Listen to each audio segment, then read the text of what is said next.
Hello बच्चों, मैं हूं प्रेम और वासुदेव एजुकेशन में एक बार फिर से आपका स्वागत है। बच्चों, अपन इस वीडियो में आज बात कर रहे हैं सेमेस्टर थर्ड की यूनिट फर्स्ट और उसका पार्ट बी है पी ब्लॉक एलिमेंट। उसके भी कुछ इंपॉर्टेंट शॉर्ट क्वेश्चन देख लेते हैं। इससे पहले वाली वीडियो में अपन ने यूनिट फर्स्ट लेकिन वो पार्ट ए था एस ब्लॉक एलिमेंट के कुछ शॉर्ट इंपॉर्टेंट क्वेश्चन देख लिए थे। तो आज अपन ने पी ब्लॉक के एलिमेंट के शॉर्ट क्वेश्चन को यहां डिस्कस करने वाले हैं। क्लियर है बच्चों? तो आओ बच्चों इनको भी अच्छे से एनालिसिस करते हैं। तो बच्चों पहला क्वेश्चन आपसे पूछा गया है क्या, कौन सी बेंजीन है बेटा? अकार्बनिक बेंजीन। अकार्बनिक बेंजीन किसे कहते हैं और इसके क्या बनाना है? आपको संरचना सूत्र बनाना है, इसकी स्ट्रक्चर बनानी है। तो सबसे पहली बात सुनो बेटा, आपके पास कौन आ जाएगा? B3N3 और H6।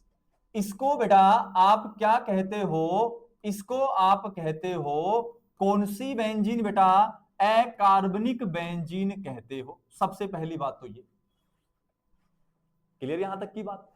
अब इसकी क्या बनानी है? आपको संरचना बनानी है। तो संरचना ना जस्ट लाइक किसके हो जाएगी? बेंजीन के। तो देखो बनानी कैसे है। बोरोन रखना है बेटा, नाइट्रोजन रखना है, नाइट्रोजन रखना है, फिर बोरोन रखना है, इधर भी बोरोन रखना है और यहां फिर से क्या रखना है? नाइट्रोजन रखना है।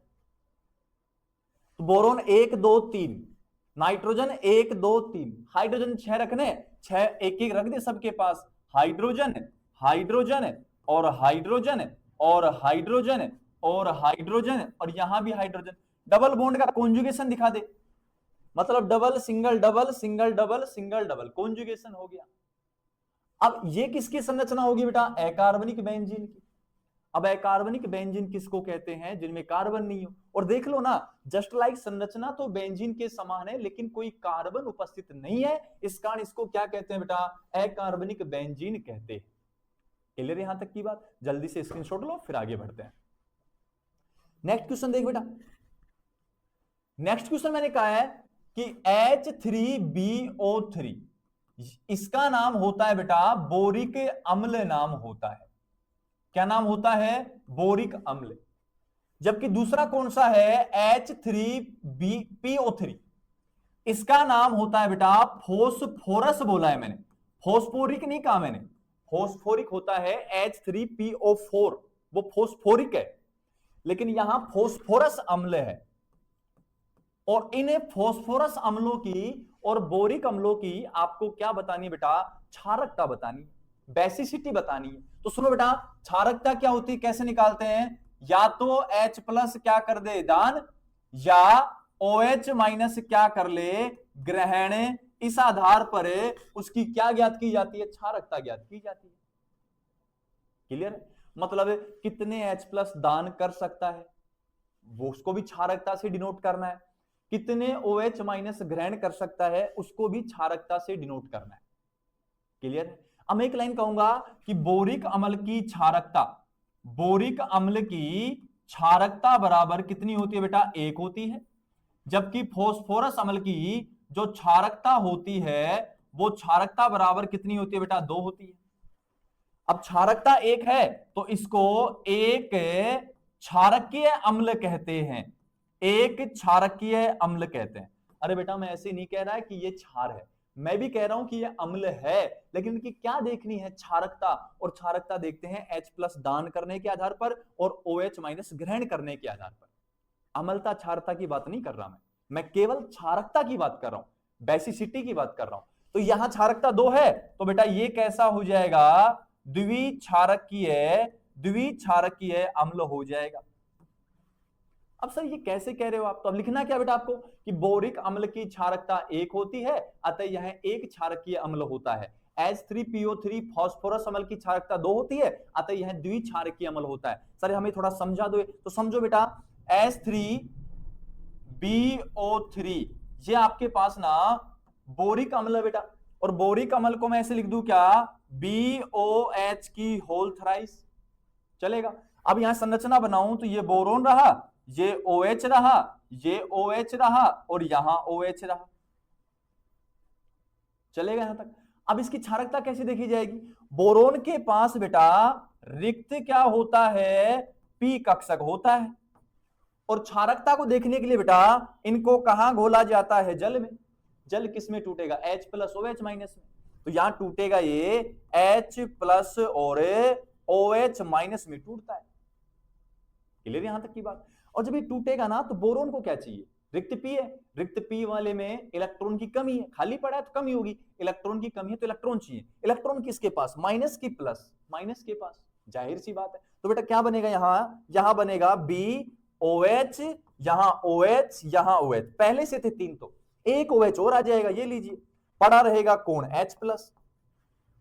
तो कितने OH माइनस इसने ग्रहण किए हैं, इस बोरिक अम्ल ने बेटा जल से कितने OH माइनस ग्रहण किए हैं, एक OH माइनस ग्रहण किए हैं। तो OH माइनस के आधार पर भी क्षारकता निकाली जाती है, तो एक OH माइनस ग्रहण करने के कारण क्षारकता एक आ गई, तो एक क्षारकीय अम्ल हो गया।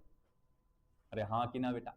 अब देख लो ना, H2O है, OH माइनस दे रहा है, तो यहां क्षारकता के लिए OH माइनस जिम्मेदार की H प्लस तो बाहर चला गया, यहां जिम्मेदार कौन है बेटा, OH माइनस। और OH माइनस ग्रहण करने के आधार पर भी क्या निकाल सकते हो, क्षारकता निकाल सकते हो। ये इसका रीजन हो गया।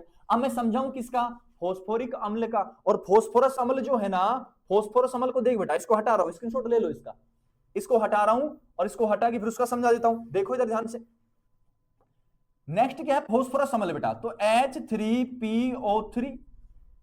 अब यहां इसकी संरचना बनाओ बेटा, तो P डबल बॉन्ड O और यहां OH, यहां OH और यहां आ जाएगा O माइनस OH, H3 है ना H, ये ली बेटा, हो गया ना, H3PO3 हो गया।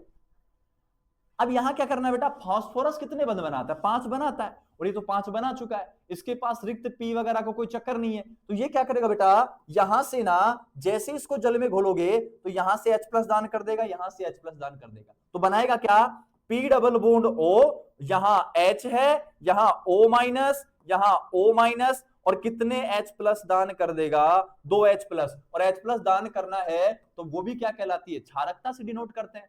तो यहां कितने H प्लस दान कर सकता है, 2, तो क्षारकता का मान 2 आया और कैसा हो गया, द्विक्षारकीय अम्ल हो गया। ये कहानी चलती है फास्फोरस अम्ल की। तो आपको क्या करना है कि जो बोरिक अम्ल है एक क्षारकीय, क्षारकता 1, और फास्फोरस अम्ल है द्विक्षारकीय, क्षारकता 2। कैसे होती है मैंने समझाया, जल्दी से इसका स्क्रीनशॉट लेंगे। नेक्स्ट क्वेश्चन की ओर बढ़ो बेटा। क्या कहा बेटा मैंने, कार्बाइड किसे कहते हैं। मान लो आज डेफिनेशन लिखनी पड़ जाए तो कार्बाइड किसे कहना है। तो सुनो बेटा, कार्बाइड में क्या करना है, कार्बन का और किसका, धातु का बॉन्ड बनाना है। तो लाइन लिखूंगा कि जब कार्बन परमाणु व धातु मिलकर एक द्विअंगी यौगिक का क्या करते हैं बेटा, निर्माण करते हैं, तो इसे क्या कहते हैं बेटा, कार्बाइड कहते हैं। या बनने वाले यौगिक को क्या कहते हैं, कार्बाइड, या बनने वाले द्विअंगी यौगिक को क्या कहते हैं, कार्बाइड। ओ लिखो तो लिख देना, कार्बाइड में कार्बन और धातु का बंध उपस्थित होता है। या दूसरी डेफिनेशन बना सकते हो कि जब कार्बन और धातु एक दूसरे के साथ जुड़ जाते हैं तो क्या कहलाता है, कार्बाइड कहलाता है। ये अपनी काम हो गया सारा का सारा, जल्दी से इसका स्क्रीनशॉट लो। नेक्स्ट क्वेश्चन की ओर बढ़।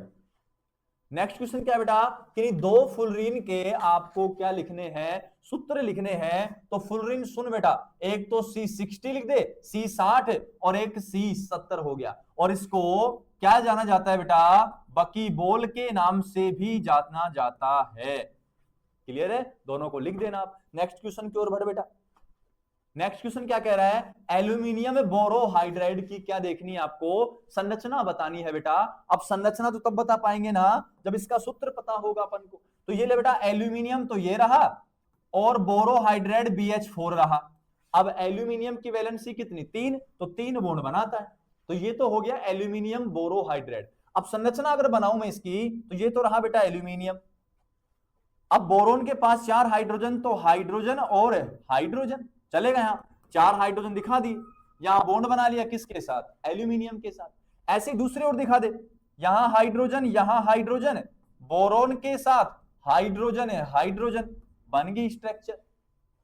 एक और बच गया तो बना देना, क्या आफत आ रही है, हाइड्रोजन हाइड्रोजन है, बोरोन हाइड्रोजन है, हाइड्रोजन ये ले और बन गए बॉन्ड।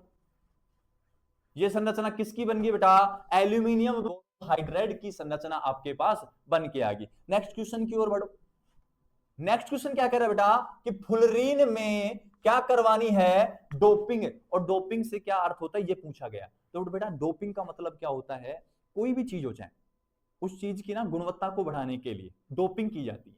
जैसे काफी बार आपने सुना होगा कि बहुत सारे जो एथलीट होते हैं या जैसे मान लो आपकी जो रेसलर होते हैं या जो रेस करते हैं या जो स्विमिंग करते हैं, वो क्या करते हैं, डोपिंग करते हैं। मतलब एक ऊर्जावर्धक टैबलेट लेते हैं, उसको क्या कहते हैं, डोपिंग कहते हैं। अभी डोपिंग कहां करवा रहे हो आप, फुलरीन में करवा रहे हो। तो क्या करना है, जब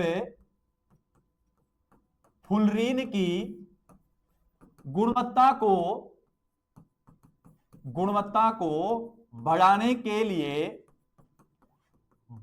के लिए इसमें क्या लिखा है बेटा, इलेक्ट्रोलाइट्स मिलाए जाते हैं, इलेक्ट्रोलाइट्स मिलाए जाते हैं। मतलब बेटा वैद्युत अपघट्य मिलाए जाते हैं, वैद्युत अपघट्य मिलाए जाते हैं। तो आपने कुछ ना कुछ मिला दिया बाहर से, और जब भी मिला दिया तो इसी को क्या कहते हैं, फुलरीन की क्या कहते हैं बेटा, इसको डोपिंग कहते हैं। अब किया कैसे जाता है वो सुनो। मान लीजिए बेटा बकीबोल या फुलरीन कौन सी थी, C60।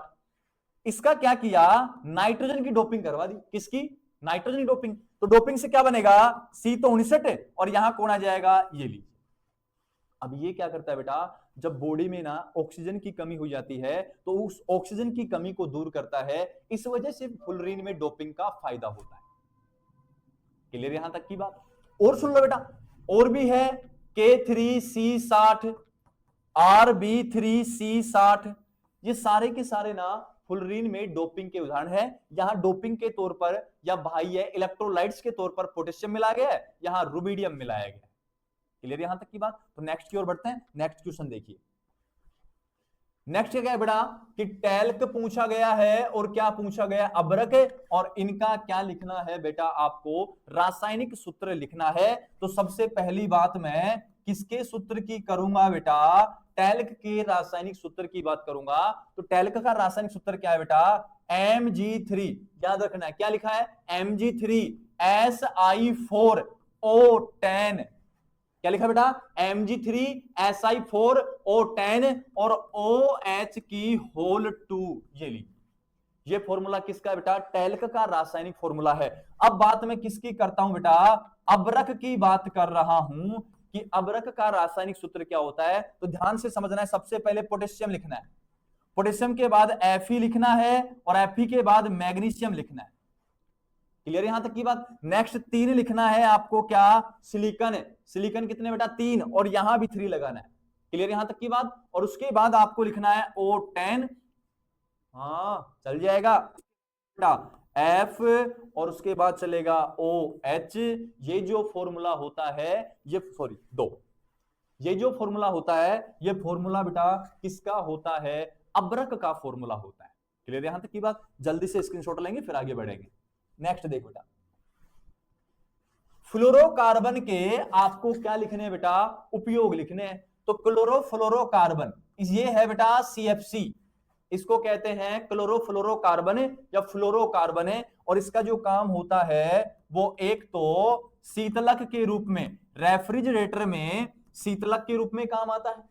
दूसरा नॉन स्टिक जो बर्तन है, नॉन स्टिक बर्तनों की क्या की जाती है बेटा, कोटिंग की जाती है।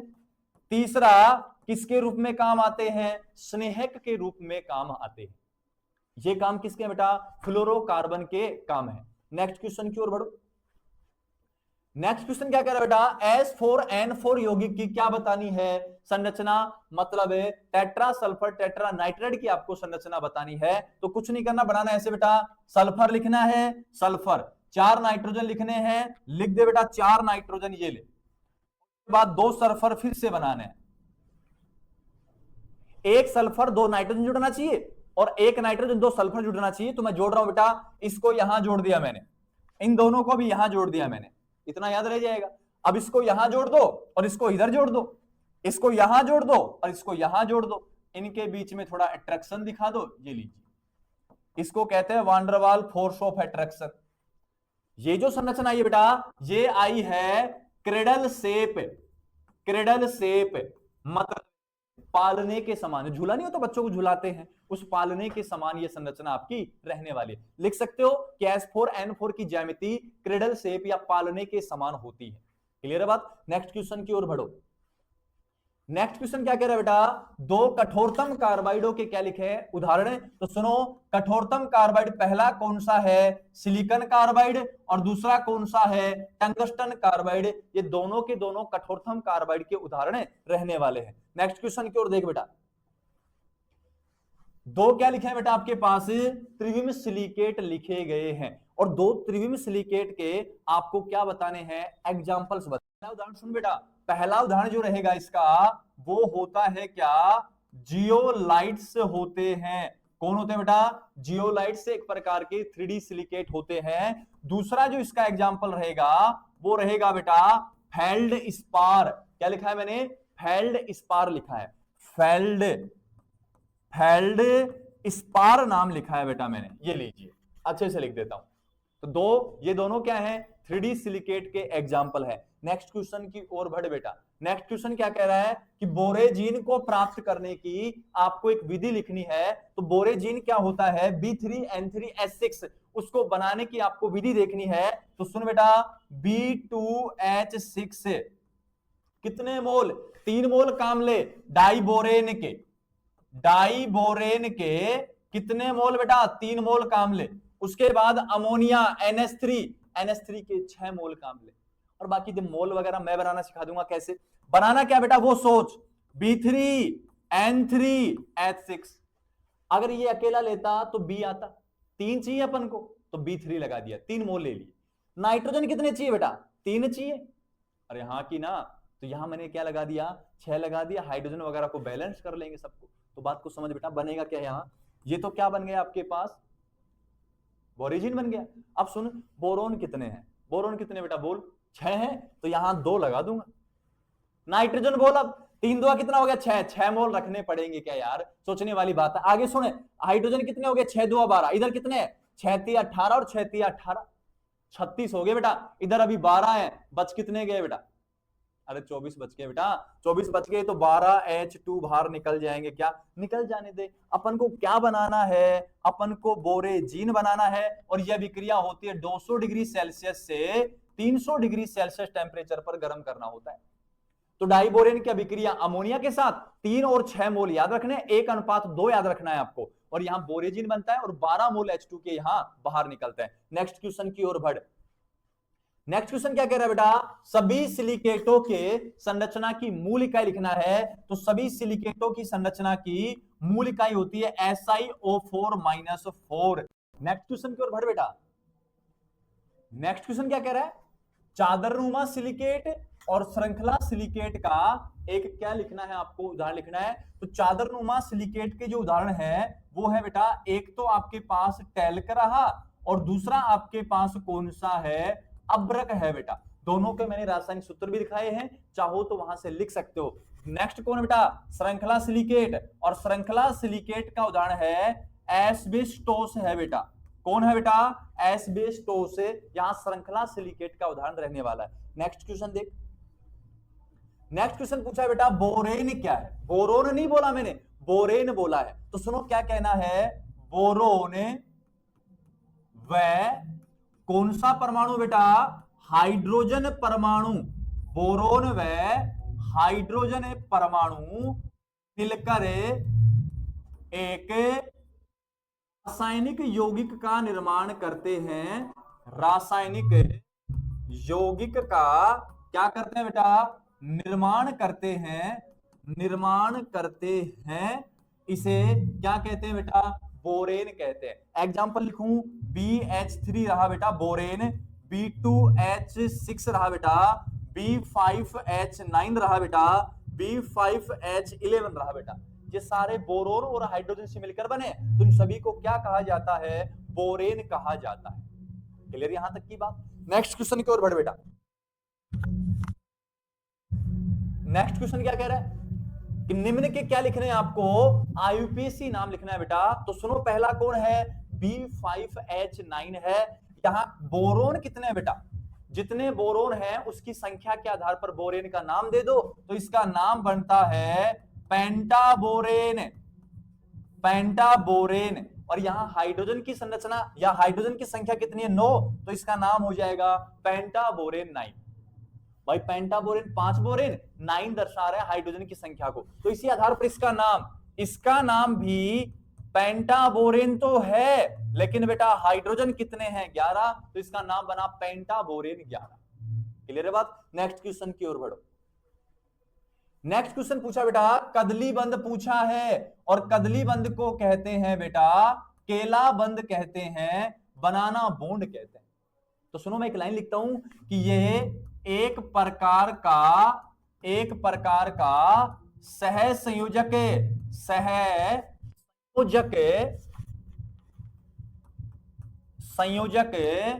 बंद होता है, जिसका क्या कहा है बेटा मैंने, आकार किसके समान होता है, बनाना के समान होता है, बनाना के समान होता है। क्या कहलाते हैं बेटा, केला बंद कहलाते हैं या कदली बंद कहलाते हैं। दिखाओ तो दिखा देना कि बोरोन है, हाइड्रोजन हाइड्रोजन है, बोरोन हाइड्रोजन हाइड्रोजन है, और बना देना जस्ट लाइक बनाना शेप। तो यहां ये बॉन्ड बने हैं, ये बने हैं बनाना बॉन्ड या केला बंद या कदली बंद बने हैं। क्लियर है बात। नेक्स्ट क्वेश्चन की ओर बढ़ बेटा। नेक्स्ट क्वेश्चन क्या कह रहा है कि कौन सा तत्व अधिकतम श्रृंखलन गुण प्रदर्शित करता है। श्रृंखलन का मतलब कैटिनेशन से है कि एक के बाद एक जुड़ता जाए, और ये तो आपको पता है बेटा कि यहां सबसे ज्यादा श्रृंखलन का गुण है कौन सा तत्व प्रदर्शित करता है, कार्बन दर्शाता है, क्योंकि सबसे बड़ी चेन किसकी बन सकती है, कार्बन की बन सकती है। नेक्स्ट क्वेश्चन और देख बेटा। नेक्स्ट क्वेश्चन क्या कह रहा है कि डाइबोरेन में त्रिकेंद्रित कक्षक की संरचना बनानी है। यहां बनाना बॉन्डिंग का ऑर्बिटल डायग्राम बनाना है, तो उसमें कौन सी आफत आ गई, तो सुनो मैं बना देता हूं। यहां बोरोन डाइबोरेन में बोरोन का संकरण होता है sp3, 4 संकरित कक्षक। यहां लिखता हूं, देखो ज्यादा बड़ा हो गया बेटा, पास ये लीजिए, बोरोन है, यहां ये आ जाएगा, यहां ये आ जाएगा, ये हाइब्रिड ऑर्बिटल हो। ये काम आपको करना है। नेक्स्ट क्या करना है बेटा, यहां इलेक्ट्रॉन रिप्रेजेंट करना है, एक है, यहां भी एक है, यहां भी एक है। हाइड्रोजन आ जाएगा एक इलेक्ट्रॉन लेके सिग्मा बॉन्ड, हाइड्रोजन आ जाएगा एक इलेक्ट्रॉन लेके सिग्मा बॉन्ड, हाइड्रोजन आ जाएगा एक इलेक्ट्रॉन लेके सिग्मा बॉन्ड, हाइड्रोजन आ जाएगा एक इलेक्ट्रॉन लेके सिग्मा बॉन्ड। ये लीजिए, अब यहां क्या करना है, हाइड्रोजन आएगा, लेकिन यहां ये लीजिए सिग्मा बॉन्ड, ये लीजिए हाइड्रोजन सिग्मा बॉन्ड। यहां ये जो बॉन्ड बने हैं बेटा, ये जो बॉन्ड बने हैं इनको लिखना है 3C2E बंद लिखना है, मतलब 3 सेंटर 2 इलेक्ट्रॉन बॉन्ड लिखना है, तभी तो कहा है त्रिकेंद्रित, 3 सेंटर्ड बॉन्ड बनाना है आपको। क्लियर यहां तक की बात, ये काम आपको करना है। अगर आप चाहो तो ऐसे भी लिख सकते हो इसको, boron hydrogen hydrogen boron hydrogen hydrogen dash dash dash hydrogen dash dash dash, इनको दिखा देना कि ये 3C2 इलेक्ट्रॉन बॉन्ड है बेटा। ऐसे बना सकते हो आप, कोई खास बात नहीं, ये मैंने सिखा रखा है आपको सारा का सारा। क्लियर बेटा। नेक्स्ट क्वेश्चन की ओर बढ़ो। नेक्स्ट क्वेश्चन क्या कह रहा है बेटा, कैरो अम्ल का और मार्शल अम्ल का सूत्र पूछा गया है। तो कैरो अम्ल क्या होता है, H2SO5 बेटा कैरो अम्ल। मार्शल अम्ल होता है H2H2O8, ये क्या होता है बेटा आपके पास, मार्शल अम्ल होता है। नेक्स्ट क्वेश्चन की ओर बढ़ बेटा। क्या कहा है बेटा, निम्न अभिक्रियाओं को क्या करना है, पूरा करना है, कुछ नहीं करना है। यहां कितने मोल, 3, यहां 6, तो बन गया होगा ना B3N3H6 प्लस में 12H2। ये आपको काम करना है सारा का सारा। अब 3 6 कहां से, थोड़ी देर पहले समझाया था मेरे बेटा मैंने कि बनाने की विधि में आता है। अब B3N3H6 Br2 के साथ एडिशन रिएक्शन देगा बेटा, कुछ नहीं करना है, 3 मोल बढ़ाने हैं तो बनेगा B3N3H6 Br6। ये काम आपको करना है, बन गया प्रोडक्ट यहां। नेक्स्ट क्वेश्चन की ओर बढ़। नेक्स्ट क्वेश्चन क्या गया बेटा, SiCl4 का जल अपघटन होता है जबकि CCl4 का नहीं। तो सुनो, जब SiCl4 जल के साथ अभिक्रिया करता है तो जल से इलेक्ट्रॉन युग्म को अपने पास उपस्थित रिक्त डी कक्षकों में ग्रहण कर लेता है। इस कारण SiCl4 का जल अपघटन होता है बेटा, जल अपघटन होता है। सीधी बात ये कहनी है। क्या SiCl4 के पास रिक्त डी कक्षक है? बिल्कुल है बेटा। अगर मैं इसका विन्यास लिखूं तो 3s2 3p2 और 3d में 0 रिक्त डी कक्षक है। ये अपने वैलेंस सेल में विस्तार कर सकता है, तो 3d में इलेक्ट्रॉन ग्रहण कर सकता है। तो SiCl4 के साथ जब जल आएगा तो जल से इलेक्ट्रॉन युग्म ग्रहण कर सकता है रिक्त डी कक्षकों में, जबकि इसके पास कोई भी रिक्त डी कक्षक नहीं होता है। 2p2 और दूसरे का कोई डी नहीं होता बेटा, आपको पता है अच्छे से। तो सीधा क्या कहना है, SiCl4 का जल अपघटन इसलिए हो जाता है क्योंकि SiCl4 में रिक्त डी कक्षक उपस्थित होते हैं। जब SiCl4 जल के साथ अभिक्रिया करता है तो जल से प्राप्त इलेक्ट्रॉन युग्म को अपने पास उपस्थित रिक्त डी कक्षकों में ग्रहण कर लेता है, हो गया जल अपघटन। जबकि CCl4 में रिक्त डी कक्षक अनुपस्थित होते हैं, यह जल से प्राप्त इलेक्ट्रॉन युग्म को ग्रहण नहीं कर सकता है, तो इसका जल अपघटन नहीं होता। ये कहानी आपको कहनी है। नेक्स्ट क्वेश्चन की ओर बढ़ बेटा। क्या लिखा है, सिलिकॉन कार्बाइड। कहां था ना, ये ठोस कार्बाइड का उदाहरण है और ये किसके समान ठोस होता है, हीरे के समान ठोस होता है। तो सुनो क्यों होता है, क्योंकि सिलिकॉन कार्बाइड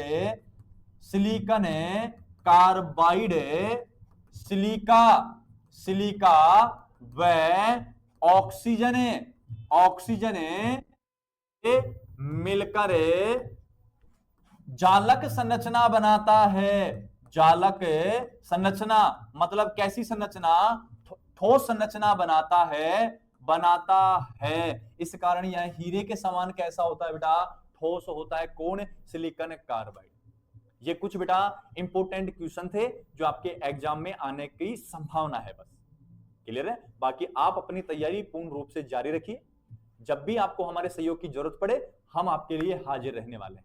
बस आप अपनी तैयारी को सुचारू रूप से जारी रखिए, पढ़ते रहिए, हंसते रहिए, मुस्कुराते रहिए और वासुदेव एजुकेशन के YouTube चैनल को सब्सक्राइब कर दो, बेल आइकन को प्रेस कर दो ताकि आने वाले नोटिफिकेशन सबसे पहले आपके पास पहुंच जाए।